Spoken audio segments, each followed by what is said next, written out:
नमस्कार। मैं वीके शास्त्री अपने चैनल के माध्यम से आप सभी दर्शकों का बहुत बहुत स्वागत करता हूं। 28 दिसंबर 2023 को एक बहुत ही अद्भुत और विलक्षण ज्योतिषी घटना घटित होने जा रही है और वो है गुरु मंगल का परिवर्तन योग।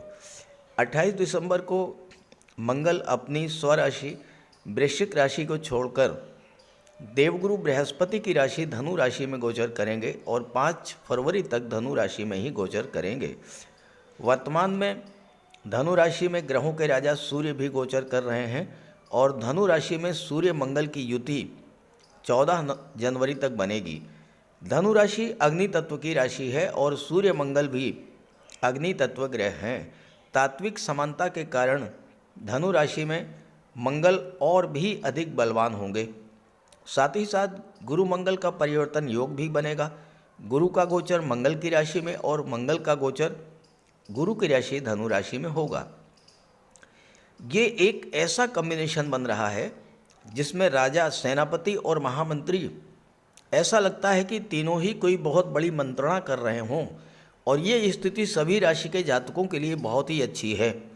जब तीनों ही ग्रह शुभ स्थिति में गोचर करते हुए उनके जीवन में नई ऊर्जा, नया परिवर्तन, हर तरह का लाभ देने की स्थिति बना रहा है। इस गोचर की सबसे अच्छी बात यह होगी कि मंगल से शनि की दृष्टि हट जाएगी और मंगल अपना शुभ फल प्रदान करेंगे। इसके अलावा मंगल की चौथी दृष्टि राहु पर पड़ेगी। राहु गुरु की राशि में है तो राहु भी इस समय शुभ फल आपको प्रदान करेंगे। इसका सीधा प्रभाव ये पड़ेगा कि राहु जन्य जो परेशानियां हैं उनका भी अंत हो जाएगा। तो मंगल के इस राशि परिवर्तन का कुंभ राशि के जातकों के जीवन पर क्या प्रभाव पड़ेगा, इसी का विश्लेषण करेंगे इस वीडियो में। ये विश्लेषण आपकी चंद्र राशि के आधार पर किया जा रहा है और वीडियो के अंत में मैं आपको मंगल के उपाय भी बताऊँगा। तो यह है कुंभ राशि के जातकों की कुंडली। आपके लग्न के स्वामी शनिदेव हैं और शनिदेव आपकी कुंडली के लग्न भाव में ही गोचर कर रहे हैं।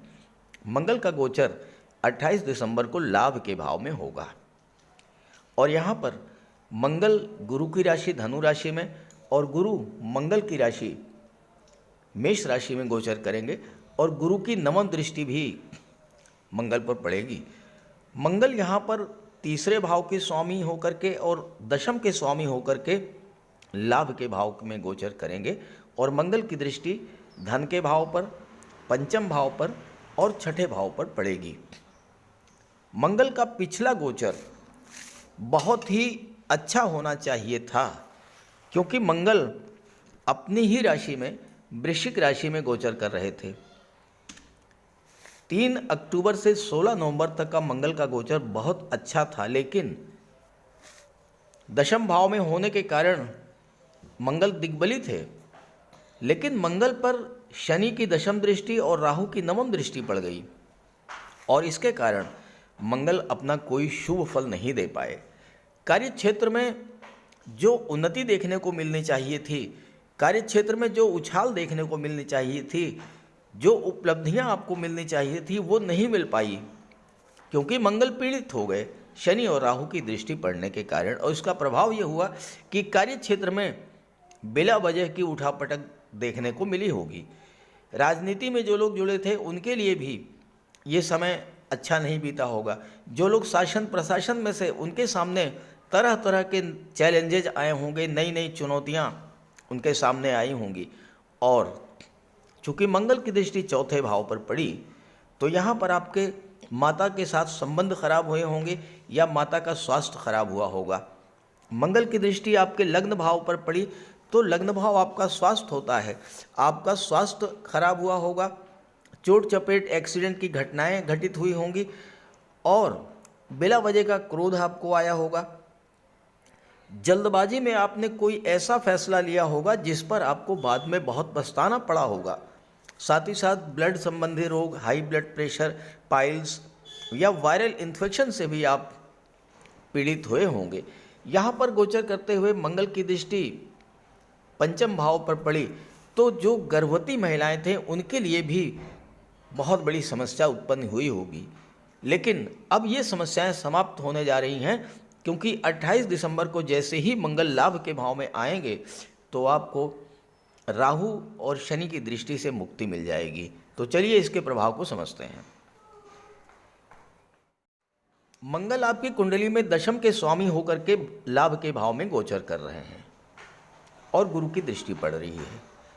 लाभ के भाव में मंगल के बारे में कहा गया है कि लाभे प्रभूत धनवान, अर्थात जब मंगल एकादश भाव में गोचर करते हैं तो इतना धन प्राप्त होता है कि आपके शत्रु भी आपके धन के बल से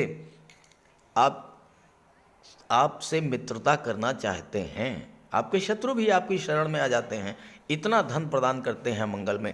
अब मंगल जब दशम के स्वामी होकर के लाभ के भाव में गोचर करेंगे तो आपको अपने कार्य क्षेत्र से जो लाभ मिलना चाहिए था अब वो लाभ मिलना शुरू होगा। आपकी धन संबंधी समस्याएं थी वो समाप्त होंगी। आपके जो सोशल रिलेशंस खराब हुए थे वो फिर से अच्छे होंगे। खास करके अगर आप शासन प्रशासन में थे तो जो समस्याएं आपके सामने अभी तक आ रही थी वो समस्याएं समाप्त होंगी। जो चैलेंजेस थे उन चैलेंजेस को आप बीट आउट करके उनसे आगे निकलेंगे। पद प्रतिष्ठा प्रमोशन का लाभ मिलेगा। और अगर आप आर्मी, एयरफोर्स, डिफेंस या नेवी में हैं, अगर आप पुलिस विभाग में हैं, इंजीनियरिंग या टेक्नोलॉजी के क्षेत्र में हैं, या अगर आप मेडिकल और सर्जरी से संबंध रखते हैं तो ये गोचर आपके लिए बहुत अच्छा रहेगा, क्योंकि मंगल तीसरे भाव पर दृष्टि डाल रहे हैं। आपके पराक्रम पुरुषार्थ में वृद्धि करेंगे। आपके सामने कोई टिक नहीं पाएगा, इतनी क्षमता मंगल आपको प्रदान करेंगे।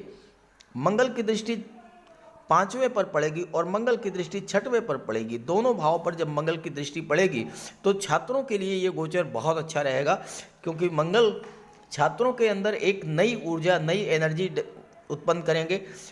पढ़ने में मन लगेगा, मन पढ़ाई पर फोकस करेगा। और छठा भाव जो होता है ये नौकरी का होता है। जब मंगल की दृष्टि छठे भाव पर पड़ेगी तो जो कॉम्पिटिटिव एग्जाम्स की तैयारी कर रहे हैं उन छात्रों के लिए बहुत ही अच्छा रहेगा। चूँकि मंगल की चौथी दृष्टि धन के भाव पर पड़ रही है और यहाँ पर राहु गोचर कर रहे हैं। राहु भी शुभ फल देंगे। अचानक से आपको धन की प्राप्ति का योग बनेगा। कोई ऐसा धन मिलेगा जो आपका पैसा डूबा हुआ था वो पैसा आपको मिलेगा। ऐसी जगह से धन की प्राप्ति होगी जहाँ से आपने कल्पना भी नहीं की होगी। और साथ ही साथ परिवार के लोगों के बीच में जो गलतफहमी की स्थिति बनी थी वह भी समाप्त होगी। छठे भाव पर जब मंगल की दृष्टि पड़ेगी तो आप जीवन में हर तरह की कंपटीशंस को विजय प्राप्त करेंगे। कितनी भी बड़ी चुनौती हो, चैलेंज हो, वो समाप्त होगा। मंगल लाभ के भाव में बैठे हैं, धन के भाव पर दृष्टि डाल रहे हैं। कर्ज से आप परेशान थे, कर्ज से मुक्ति मिलेगी। स्वास्थ्य में भी सुधार आपको देखने को मिलेगा। इस समय ननिहाल के पक्ष के लोग आपको बहुत अधिक सपोर्ट करेंगे। और चूंकि गुरु की दृष्टि, इसमें गुरु भी एक्टिवेट होंगे, गुरु मंगल का परिवर्तन योग बन रहा है। गुरु की दृष्टि भाग्य के भाव पर पड़ेगी तो आपका भाग्य भी आपका साथ देगा, पिता भी आपका साथ देंगे, आपके गुरु का आशीर्वाद मिलेगा। इस गोचर काल में ध्यान रखें, मंगल का आप ज़्यादा से ज़्यादा लाभ लेना है। आप तीर्थ यात्रा पर जरूर जाइएगा। किसी लंबी यात्रा पर जाने का योग बन रहा है, धार्मिक यात्रा पर जाइए, धार्मिक कर्मकांड कीजिए, कोई पूजा पाठ मांगलिक आयोजन अपने घर पर कीजिए। अपने पिता और अपने गुरु का पूरा पूरा सम्मान कीजिए। उनका जो मार्गदर्शन है उस पर चलिए। आप देखिएगा मंगल आपको इतना कुछ प्रदान करेंगे जितना कि आप सोच नहीं सकते हैं, क्योंकि इस समय मंगल बहुत मजबूत स्थिति में है और राहु और शनि के प्रभाव से पूरी तरह से मुक्त हो चुके हैं। फिर भी अगर आपकी कुंडली में मंगल कमजोर हैं या मंगल पीड़ित हैं या आपके जीवन में मंगल की महादशा या अंतर्दशा गतिमान है, आप मंगल का उपाय जरूर कीजिएगा। तो बात करते हैं मंगल के उपायों पर। मंगल का सबसे बड़ा उपाय है बजरंगबली की उपासना करना।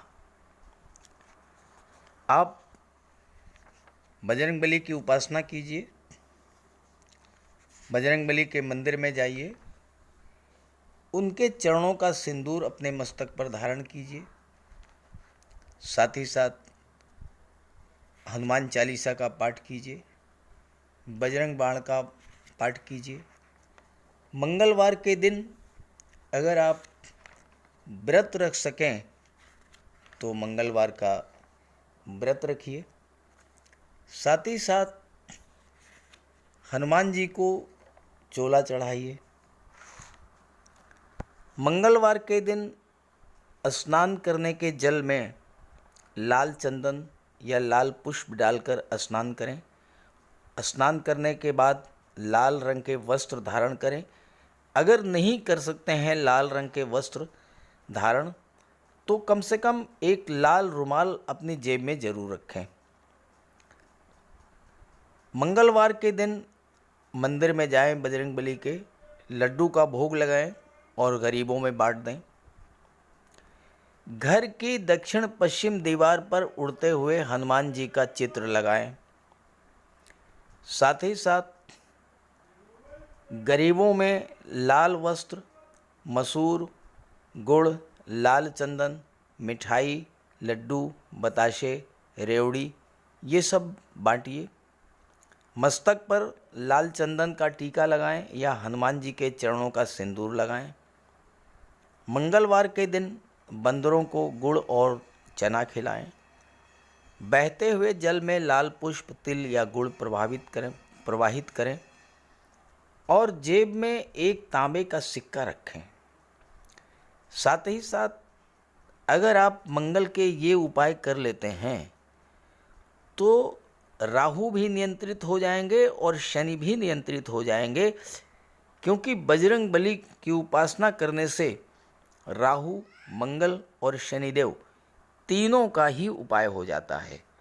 इसके अलावा एक चांदी की छोटी सी ठोस गोली चाहे आप जेब में रखें या चेन में पहन लें या ब्रेसलेट में लगा लें। अपने बैग में मोरपंख रखें और घर में भी मोरपंख लगा लें। मेन डोर पर, कार्यस्थल पर भी मोरपंख रखें, तो इससे राहु आपको परेशान नहीं कर पाएंगे। तो ये सब उपाय बहुत आसान हैं।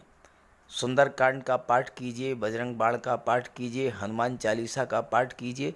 ऐसा कोई उपाय नहीं है जो आप नहीं कर सकते, और आप इन उपायों को कीजिए, फिर देखिए आपको कितना बड़ा लाभ मिलता है। नमस्कार।